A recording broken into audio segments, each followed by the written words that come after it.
Welcome to Charlotte. We are excited to be joining you live on NewOrleans.Football. I'm Brooke Kirchhoffer alongside Nick Underhill and Mike Triplett, counting you down as the New Orleans Saints get ready to play on prime time against the Carolina Panthers. And for the Panthers, it's been a while since they've played on Monday night. 2018 was the last time, and guess what? It was against the New Orleans Saints. Saints won that game. Now, flipping things to the New Orleans Saints, they went 0-2 on Monday night last year. They're looking to flip that script tonight against the Carolina Panthers. The last time the Saints won on Monday night was the 2021 season in Week 7 in Seattle. But, man, this is going to be a good one. Man, and everybody would love if it was a remake of the 2018 season again. Right. So if they get started that way, that would be a great way to get this year started. And the Saints kind of need to win this game. The NFC South, there's two teams out to a 2-0 start. So it's kind of a little bit bigger than anybody probably thought it was going to be. We are coming to you from the Mobile Toro Studio Hospital here out at Bank of America Stadium. So if you have any medical needs, make sure you check out the LCMC network. They will get you right if you need to get right. And PJ's Coffee is a great place to start every single day. They are our presenting sponsor. They have locations all over the New Orleans region, all throughout Louisiana, so stop by there and get your day started the right way. And if you need to get a car, check out our guy, Matt Bowers. He has dealerships all over the Gulf Coast region. They will take care of you. They will get you in and out as cheaply as possible, and they will get you on the road in the car of your dreams. So go check them out if you need a new car. All right, let's get into it. The NewOrleans.Football show is proudly presented by PJ's Coffee. PJ's Coffee has some of the best drinks that you can find. They have locations all over the city. They have pastries and everything else you need to get your day started. So go check them out. Are you looking for the perfect engagement ring? Look no further than Friend & Company Fine Jewelers' new engagement salon. This new area houses a wide selection of engagement rings to choose from in all cuts, sizes, and colors. Their experienced staff offer 5-star customer care to help you find the perfect ring to express your love. Visit their new engagement salon today. Friend & Company Fine Jewelers, the perfect ring for the perfect moment and also for the perfect person. 7713 Maple Street between Adams and Burdett Street. 504-866-5433. Friend & Company Fine Jewelers. Check them out at friendandcompany.com. For fast relief coffee. Mike Hoss here. When the AC goes out and it's hot outside, every second counts. For over 40 years, Keefe's AC, Heating, and Electrical has helped thousands of families stay cool in the sizzling hot months. Keefe's Get You Cool in 3 hours or less guarantee is what our customers love the most on the North or South Shore. Call Keefe's. We'll get you cool in 3 hours or less guaranteed. Keefe's Air Conditioning and Heating. And now electrical. For fast relief coffee. Moe's Barbecue is located in Metairie. They have your game day needs taken care of. Whether you're tailgating or watching the Black and Gold or LSU at home with friends, Moe's has you covered. Order pulled pork, wings, ribs, sides, and more. Come in with the family for lunch and dinner as our kids' meals will please even the pickiest of eaters. Tailgating, parties at home, lunch and dinner, Moe's Barbecue will handle it all. Moe's Original Barbecue, 1101 North Causeway Boulevard between 48th and 49th Street in Metairie. Call 504-407-5333 for your catering order today. 504-407-5333. Moe's Original Barbecue in Metairie. Hardhide Ponchatoula Strawberry Whiskey is an 86 proof blend of aged wheat bourbon, American light whiskey, and fresh Ponchatoula strawberries. Blended in New Orleans, it is not for the thin-skinned. Look for it in your favorite stores, bars, and restaurants. NewOrleans.Football is proud to be sponsored by Firehouse Subs. Make sure you check out their location on Veterans Boulevard. All right, let's get into the show.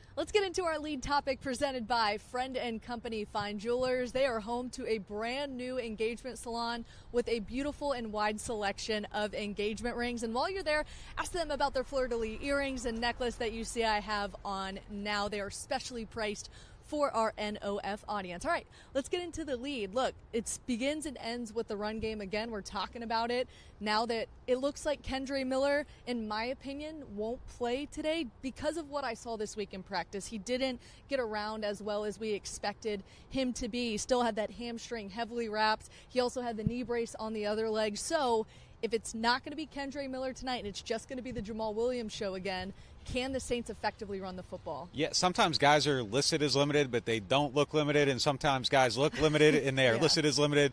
I think they are telling the full truth on Kendrick Miller here. He looked really limited. He was limping pretty heavily in practice. Maybe he figures something out before the game, but if I had to venture a guess, and I'm starting my fantasy players today, like Kendrick Miller is not in my lineup if I got to put that out before the injury report comes out. So, look, they're going to have to try to find a way. And I think the best way to get a running game going today is by scoring points and by stopping Carolina and by not being in long situations all throughout the game like last week. If they put themselves in more advantageous situations, I think there's a better chance of Jamal Williams having success. But they got to block better. They got to get a better push. Everything has to be a lot better than it was last week. It's not an easy matchup for that. Carolina has a lot of problems, but the defensive front is not one of them. It's the strength of Carolina's team. So, look, this is up to Jamal Williams. He's going to be the one-man show at running back. Taysom Hill should be mixed in there. But it's up to the offensive line. I mean, we're going to talk a lot about Trevor Penning, I'm sure. But the guys inside, Cesar Ruiz, Eric McCoy, James Hurst, and even Ryan Ramczyk, these guys should be way better than what we saw in Week 1. This game is on them.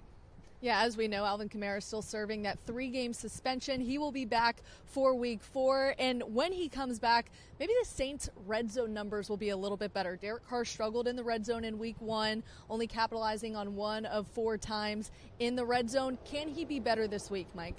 Yeah, look, and this was like something that's kind of haunted Derek Carr, and we've talked about it a little on the show. I asked him about it, and he kind of dismissed it as, I work on improving my game all over the field. I don't think differently when I'm in that section of the field than other sections of the field.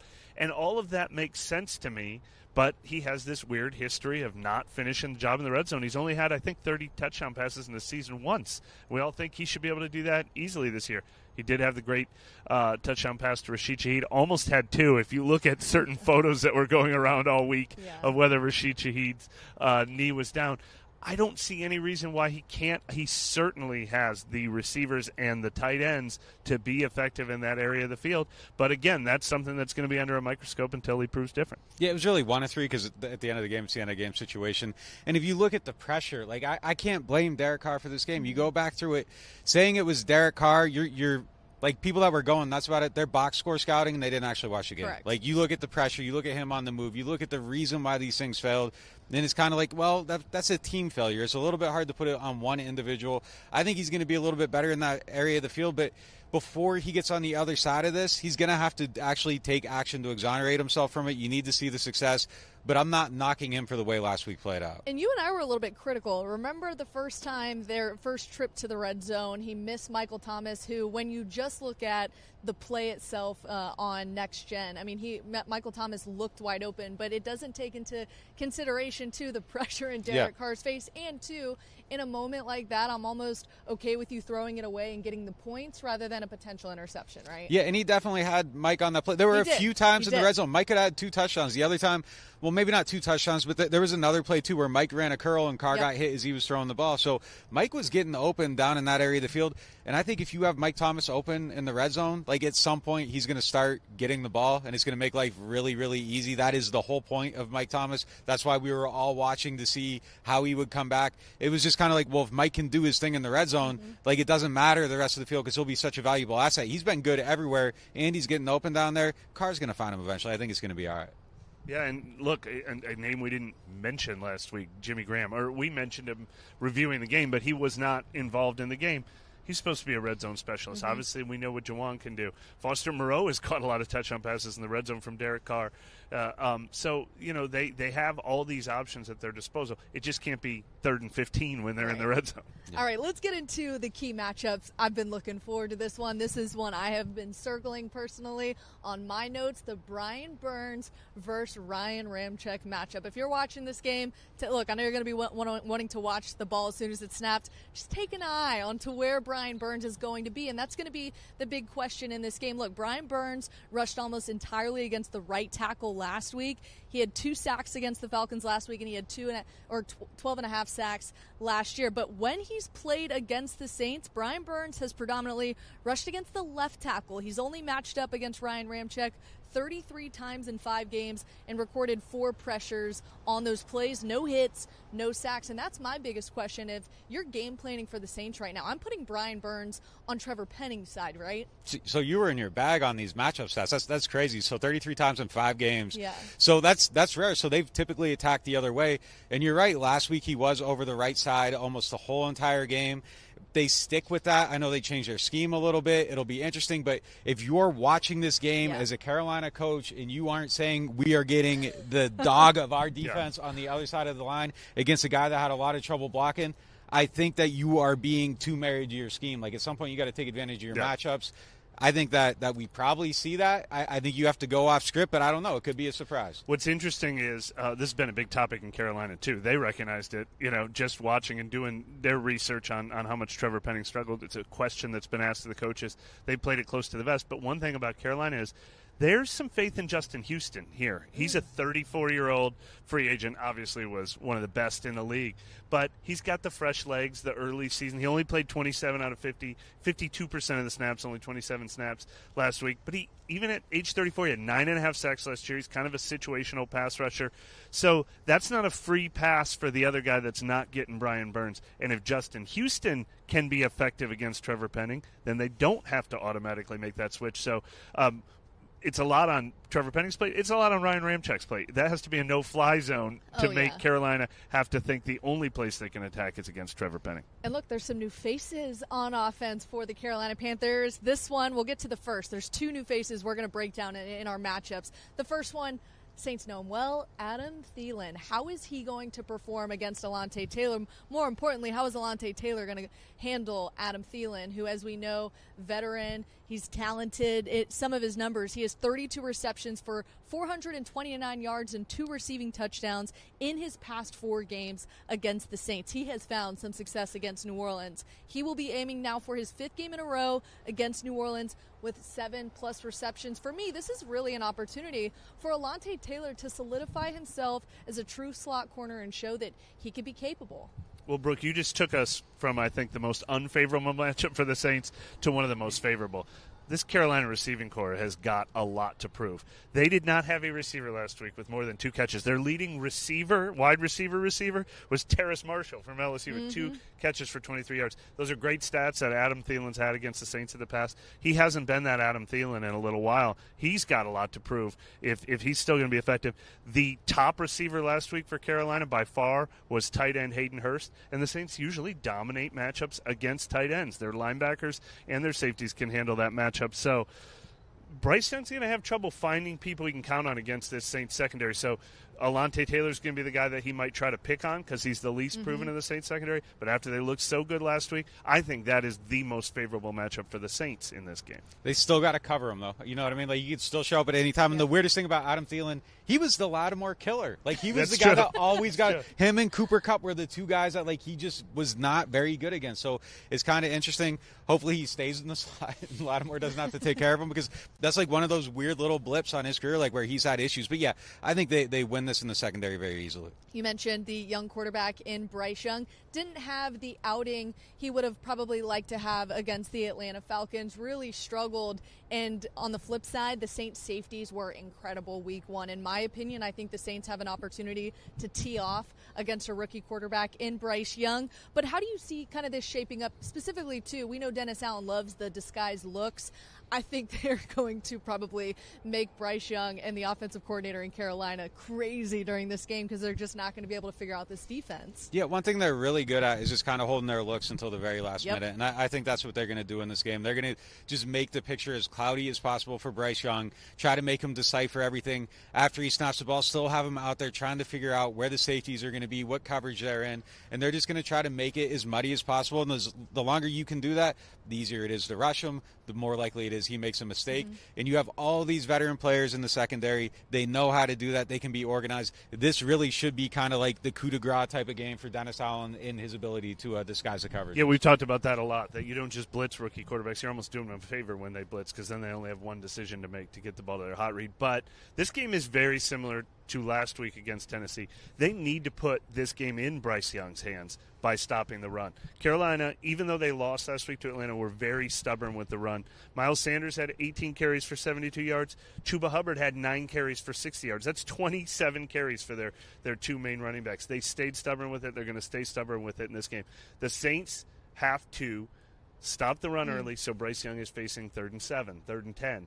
The exact same thing that they surprisingly did, making Tennessee go away from Derrick Henry and put that game in Ryan Tannehill's hands. And when Ryan Tannehill had to make plays, the Saints didn't let him. It has to play out the same way. If they let Bryce Young get comfortable because Carolina establishes run game, it'll be a lot harder to put him in those adverse situations. The run game is right where we are headed, and that is the second new face on this Carolina Panthers offense. Miles Sanders. Picking up Miles Sanders and Adam Thielen, to me, is two really huge pickups for the Carolina Panthers. I expect these guys to kind of figure out this young quarterback. The Saints hope that doesn't happen in week 2. We're going to see how the Saints run defense hold up against Miles Sanders, who has 4 catches and 98 scrimmage yards in his Carolina debut last week against New Orleans, which is just 3 games. He had 291 yards and 2 rushing touchdowns. He also has 50-plus scrimmage yards in 4 of his 5 career Monday Night Football games. Stopping him, to me, is not going to be as difficult as it was week 1 with a Derrick Henry who runs like he's running downhill but on flat terrain. He's just that much of a powerful runner. Miles Sanders isn't necessarily that guy, though. Different type of runner, but look, he is dangerous, and if this run defense does have issues, they're going to show up this week, and they're going to try to get him the ball. And if you can cut his head off, that's what you got to do, as Mike just said. Like, you got to put it in Bryce Young's hands. So I think that has to be priority number 1. That's where they invested all their money. You take care of him. I think the snake kind of follows behind him. But I don't think you can sleep on him at all. Like, he's a home run hitter. If you are lazy at anything, if you have a break in your run defense, if you aren't covering your gaps properly, like, he can take it all away. Yeah, he had some of those big games against the Saints in the past when he was right next to Jalen Hurts. We will be having discussions later this season about the one thing that Dennis Allen hasn't conquered yet, which is those running quarterbacks. But that's not the case this game. This is a more traditional setup here, even though Miles Sanders, as you mentioned, is also a big part of their passing game. They get the ball to him in a number of ways. He's going to be active, and look, they need him to have a good game. So that is it's a very simple way to say that, if that's a matchup you can take care of. I think the Saints would love it if Bryce Young has to go out on Monday Night Football in his second career game. They have respect for Bryce Young and his poise. I don't think they think he's going to totally be shaken. He obviously played really big games in college, but they'd still like to be the team that makes him prove it on this stage. Yeah, hey, some stout matchups for Monday Night Football in prime time. We're going to continue breaking it all down, and we're going to hear from you, the fans, with our question of the day. And I'm paying attention to you guys in the live chat. We might toss to something there right after the break, and we will continue breaking down Saints at Panthers Monday Night Football right after this. Now, at New Orleans Hamburger and Seafood Company, get our $10.99 shrimp remoulade combos with zesty shrimp remoulade and fried shrimp or catfish for only $10.99. And did you hear? Soft-shelled crabs are back at New Orleans Hamburger and Seafood Company. Are you tired of renting and ready to own your dream home? Contact Jefferson Financial Federal Credit Union, your trusted source for home loans. Our competitive rates and flexible terms can help make your home ownership dreams a reality. If you're a first-time home buyer or looking to refinance, our experienced lenders are here to help. Our online application process allows you to apply on your schedule. It's quick, easy, and convenient. Visit us online.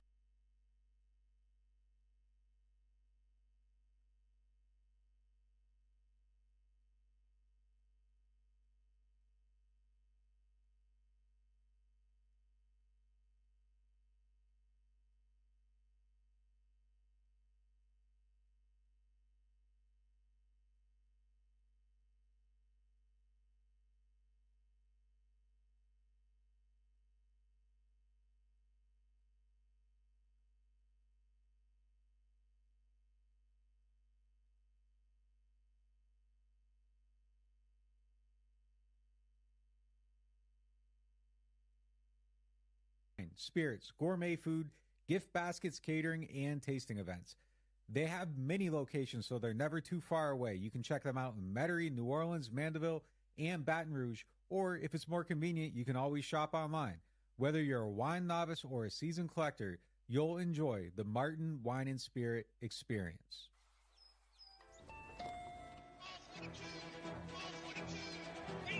I'll take a New Orleans Saints scratch-up.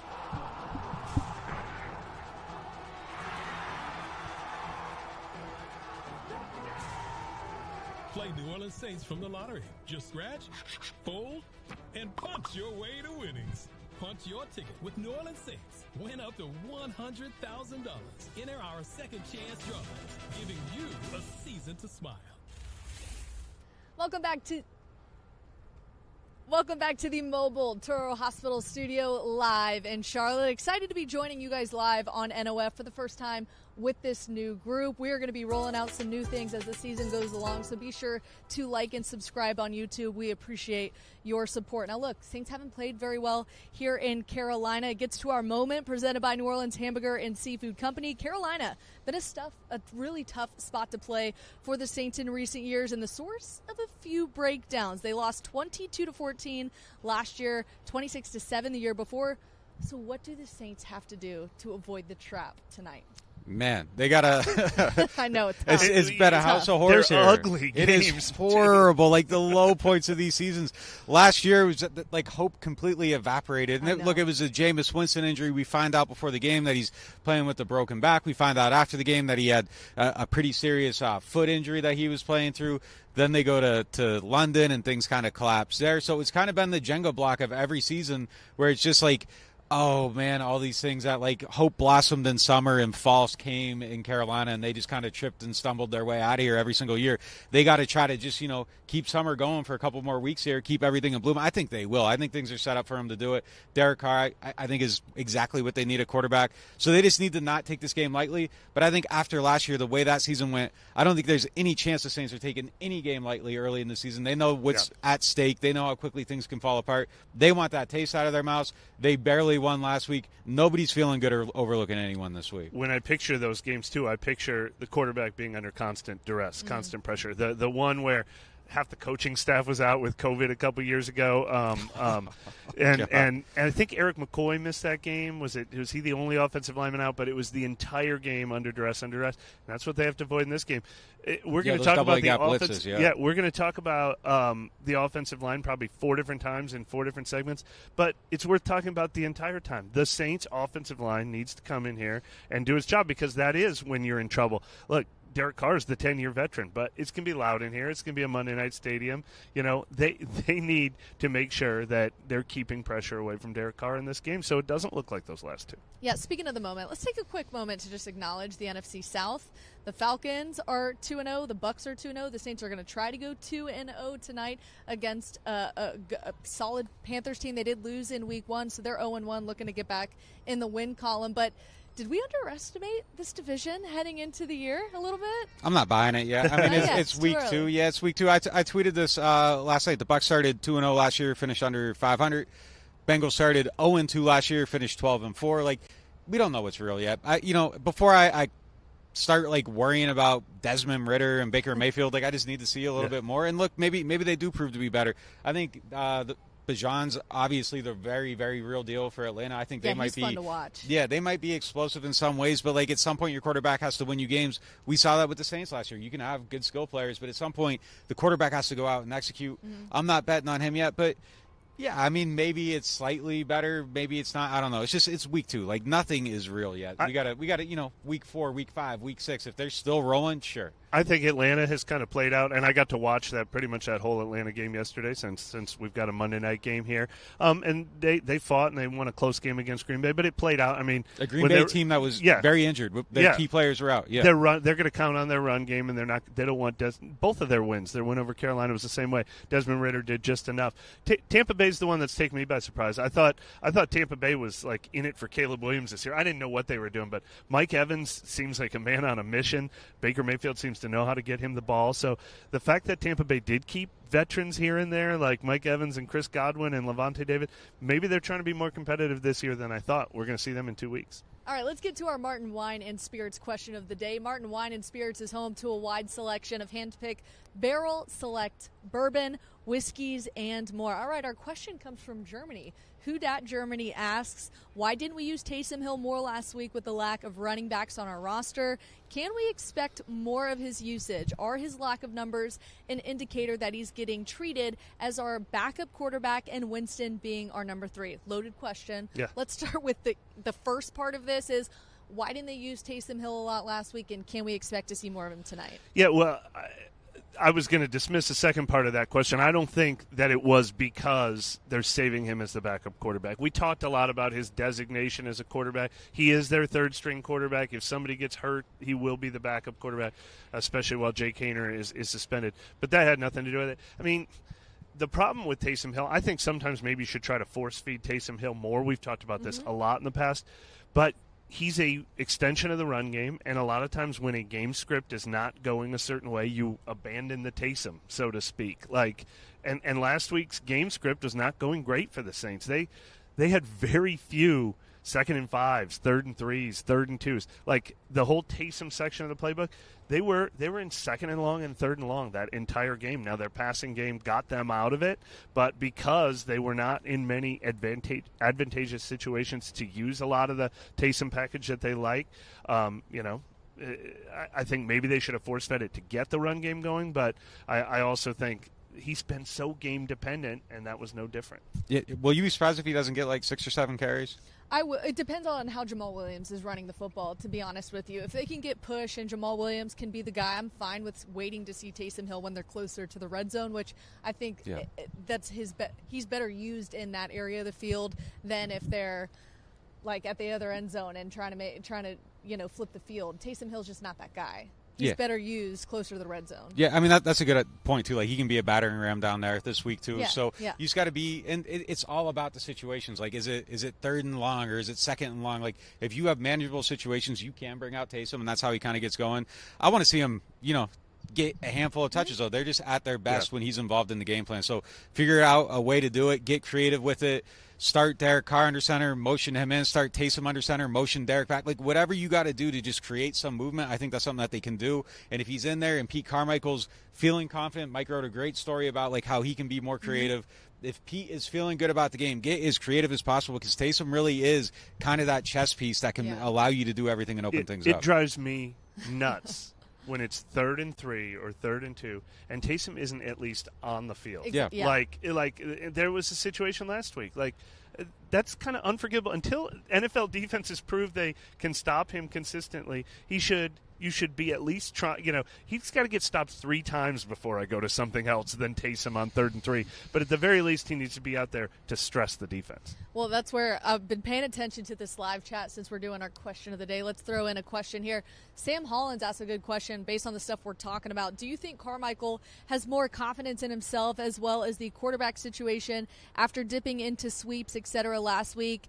And would you expect to see more unusual play calls as the season progresses? I think so. Yeah. I think Pete is going to get better as each week goes. He's working with a new quarterback. This new quarterback is working with new wide receivers. I think it's going to continue to evolve as the season goes on. We're not going to see the finished product of the play calls in week 2 even. Yeah, look, I'll plug myself too because I really enjoyed doing the story that went up on the site yesterday because Pete Carmichael got a little deeper, about his mindset than we normally get with Pete Carmichael. He hated how last season went, too, just like everybody else did. And one of the things that he said is he wished he had gone with his gut more. And what happened was the offense was so bad last year, and they were in so many adverse situations that made him – he didn't use the word gun-shy, but I'll say a little gun-shy. Like, the way he described it is when you just had a 3-and-out, it makes you worried about 2 3-and-outs in a row a little bit. So then you don't want to get as creative. You don't want to risk being in 2nd and 20 again. And he said that's not how they're going to do it this year. Dennis Allen said the same thing. He said they talked about that in January, about playing to win more, trusting their playmakers more. And he said, but the other thing we had to do is get him more help. And that started with Derek Carr, who's the perfect guy to run Pete Carmichael's offense. Pete Carmichael likes to say, here's 2 or 3 plays. Here's the home run if you see it. But get us out of it or get us into it based on what you see in the defense. Derek Carr loves to do that. That's going to help. The playmakers, they got him. The receivers, when they're healthy, the receivers they have, hopefully soon the running backs they'll have and the tight ends they have the playmakers to do it. So absolutely, for every reason there is, I think they're going to be more aggressive this year. Yeah, whether Pete's more confident or not, like he's got to fake it. He's got to fake it until he is. And look, I'll throw a Sean Payton line out here. Like confidence comes from demonstrated ability. Like if he starts being more and more confident, even if he's going against like his instinct and he's just like, well, look, I got to call something here to be aggressive. If it works, it's going to come naturally anyhow. So they have success. I think that takes care of itself. And Mike makes a really good point. You've got so many weapons. I mean, you have everything at the running backs when Alvin Kamara comes back. I'm excited to see that 1-2 punch of Alvin Kamara, Jamal Williams. Eventually, when Kendre Miller is healthy, we'll see how they continue maybe utilizing Jimmy Graham and Foster Moreau. That is still left to be seen, but we'll see. All right, let's get to a fun little segment we're going to be starting to do. All right, Nick's getting his board out. Pete getting in his bag. Nick's about to get in his bag now. We're going to start doing a segment as we preview games of a play that Nick really liked from the previous game, why it worked. All right, what do you got for us? Yeah, so this was the 3rd and 7, 1:28 in the third quarter, the Rashid Shaheed touchdown. We got the play here, just kind of set up here. Rashid's over here, right here. And look, this isn't like really that deep, but it's just something we didn't see them do much last year. And they just motion Shaheed over here. They bring him over here. Very simple motion, nothing too crazy. Just bring him to the opposite side of the formation, get him on the outside of Jawan Johnson. And what that does is you see that they're in man coverage across the top. 24 shifts over here. It gets Sean Murphy-Bunting out here on Rashid Shaheed. Shaheed just goes down the field here. And it just kind of makes them declare their defense. Carr can read it very, very easily. He knows where the safeties are going to be, and he knows he's going to have a one-on-one on the outside. And they just did not motion last year. It was just something they just almost never did. And in this game, they motioned 10 times on passing plays. Carr connected on 7 for 106 yards. And it's just a really nice setup on the play. And one of the things I really liked is that Jawan here, he runs a little whip route. And that was like his thing the whole offseason. He was trying to add that route to his repertoire. Julian Edelman was somebody he studied. They didn't get him the ball, but it just kind of clears things out, and you get the one-on-one up here. And it's just such a simple way to just make the defense tell you what they're going to do and get you into a very advantageous read, hits them for the touchdown, and that's it. I mean, you get the high-low over here. It's another thing they like to do is they just like to create these triangle reads right there so the quarterback can kind of go through it. But this was it the whole way. As soon as he's seen it, this is the read over here. He's going to him. Shaheed smokes him, and you get a very, very Can you draw the double move on there? What is that, cursive? Yeah. Nick in his bag. I'm paying attention to the chat, man. I can't keep up with you guys. We're loving the interaction. We love seeing you guys in the chat room. One thing that kind of popped on the screen here that I want to ask Mike about, Keeping It Real, Who Dat Sports Podcast asks, do you all think with Peyton Turner down that we could see some Bryan Bresee coming off the edge? Well, not off the edge, but we talked about this last week. So when the Saints get into their pass rush package and their pass rush snaps, they usually have 3 down linemen and their 2 linebackers stay on the field. And that was a package where I think Peyton Turner would have got a lot of snaps. It was primarily Tano in the middle of that package with the 2 ends outside of him, Granderson and Cam Jordan. But then through much of the second half, it was Bryan Bresee in the middle of that package. Peyton Turner could have also been in there too, but I think that's where Bryan Bresee will get more snaps. I think he will be one of the 3 down linemen, an athletic defensive tackle in the middle of their pass rush package. And he lived up to it. He played really well in that package last year. So that helps with the overall depth. I mean, when you talk about defensive ends, you're talking about the pass rush primarily, and their pass rush package a lot of times just has 3 linemen. He's part of that mix. He adds to the overall depth of their ability to rush the passer. I got all money in on Foskey being active in this game, and I think he's going to be the guy that comes off the edge. He's going to probably be the third player. I think they're going to get him out there. They're going to want to find out what they can do. Joe Woods basically declared it this week. This is why we drafted him. He's going to play in this game. I would bet everything that he's active. I know that we've seen more of Bryan Bresee, obviously, in the interior defensive line, but I want to bring up our first interview with him after he got drafted. He talked a lot about his versatility when he was at Clemson. We've continued to talk about his quickness and just his size. Maybe it's something they go to or they start trying. I don't know if we're going to see that in practice. Maybe that's something they would disguise and not show us. But Bryan Bresee is dangerous anywhere you put him on the defensive line, and I could see him as somebody that they could have as a D-end or a D-tackle, depending on how he continues to develop. We need to remember he is a rookie. They're throwing a lot at him right now. Maybe this is a year 2 thing, but it's a possibility. It would depend on the front. Like, so if they were in a 3-man front and you want a 4-eye or a 5 technique, like where you're a little bit more pinched in a little bit, sure. If they're at the 4, like where you're going 7 technique, or like the wide 9 where you're outside the tight end, or the 7 where you're on the inside shoulder, I don't think that's Bresee's game. But if you wanted kind of like an anchoring point for a guy to go up there, a bigger guy that can maybe get some pressure or eat up a block so you could get a linebacker flowing behind him, maybe Pete Werner's rushing behind him or something like that, maybe that's a way to use him. But I don't think he's necessarily like someone you put there and you say, go do what Cam Jordan does, go do what Peyton Turner does, go do what Foskey does. The other important thing, if Foskey is active and playing in this game, I think they will want him involved in the pass rush. But as we just said earlier in this show, they've got to stop the run, got to stop the run, got to stop the run. That's where Foskey had trouble in the preseason too. I wonder if they'll keep him away from those situations where it's the run stopping, or else that's where he's going to have to prove himself. You better protect that edge if he's out there on the field. Yeah, guys, everybody's been waiting for us to talk about Trevor Penning. That's what we're getting into in this next topic. In our money segment presented by Jefferson Financial Federal Credit Union, can Trevor Penning be money enough to be good enough in this game for the Saints to win? Because I think if they allow the same pressure on Derek Carr in week 1, Derek Carr is going to have a tough time in week 2 on Monday Night Football against the Carolina Panthers if Trevor Penning can't hold up again in pass protection. I don't know. Great. That's really the real answer. The hard-hitting analysis. Yeah, I is mean, what you're look, here for. I don't think the Saints know. I don't know if Trevor Penning knows for sure. I don't know if the tight ends that are helping him know. I don't know if the running backs know. I mean, we're going to find out. The Panthers don't know. Like, they're going to test them. They're going to find out. If the answer is poor, they're gonna attack this man. It's on film now. So like last week, it was found out by chance. Like, okay, let's test this guy, second start ever, see what he can do, see if he can stop him. And they kind of go at him a little bit. They adjusted in the second half. There's a whole game of film on this liability now. So if it's still a liability, it's going to be a brutal day for him. So they have to have a very good plan on how to protect him.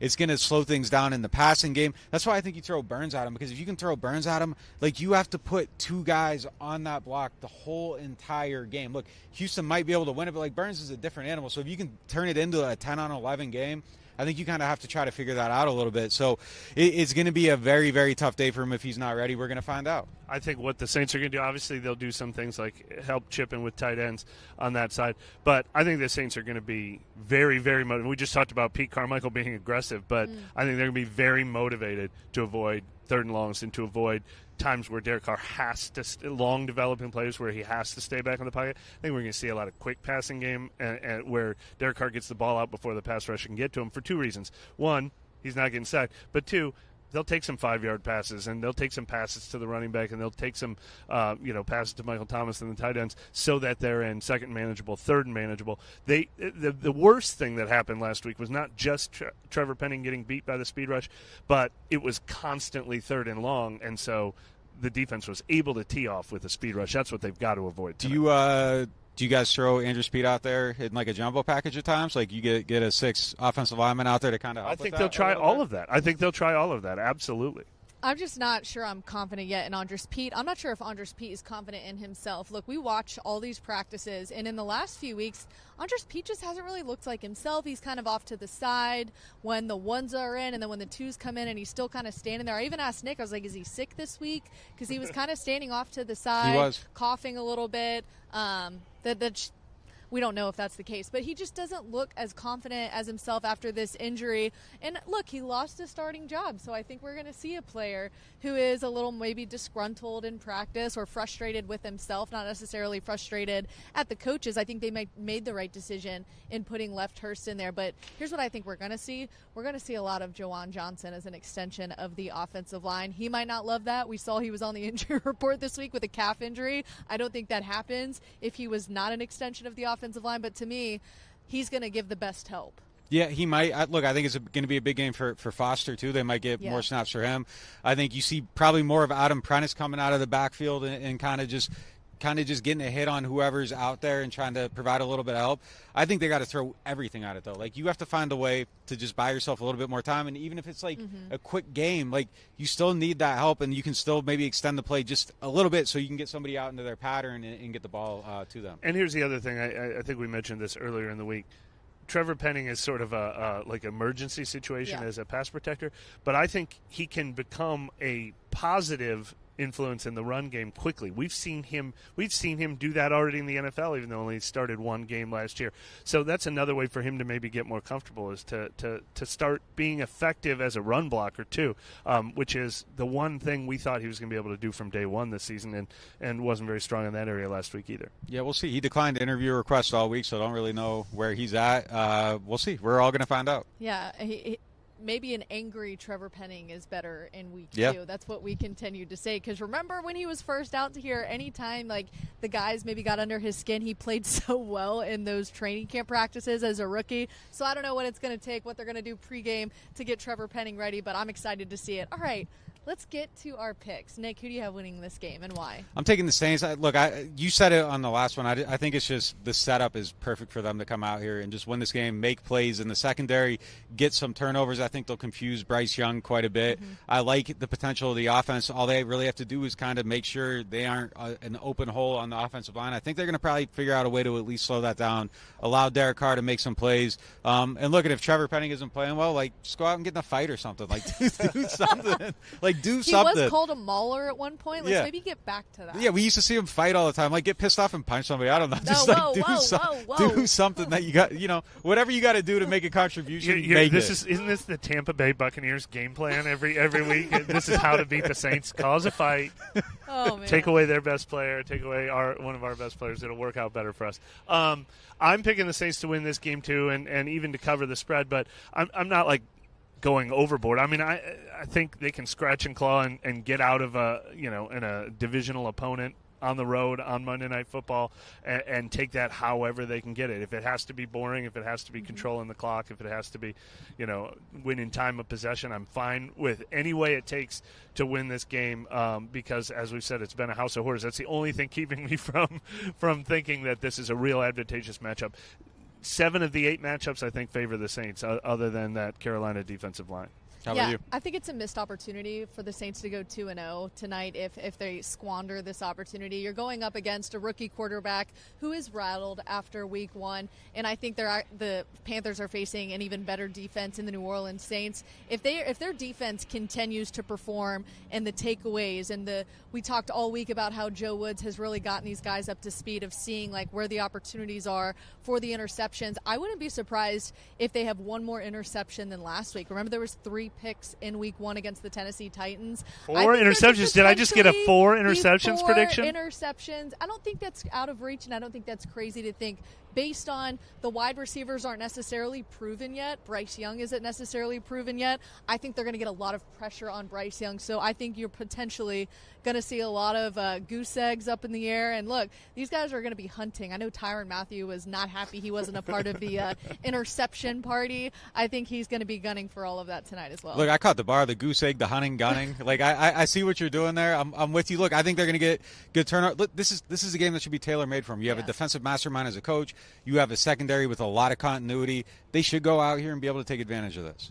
The one name we didn't mention the whole time, J.C. Horn going on injured reserve for the Panthers this week. That would have been another key matchup to watch.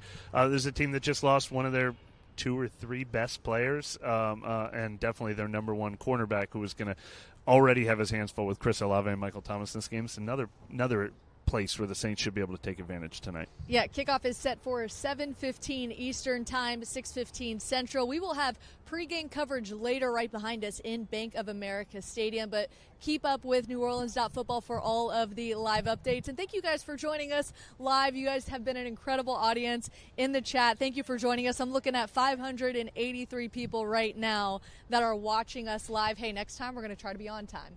And so we are going to continue to try to do a lot of these live shows, and thank you guys for joining us. No one's covering the team like us.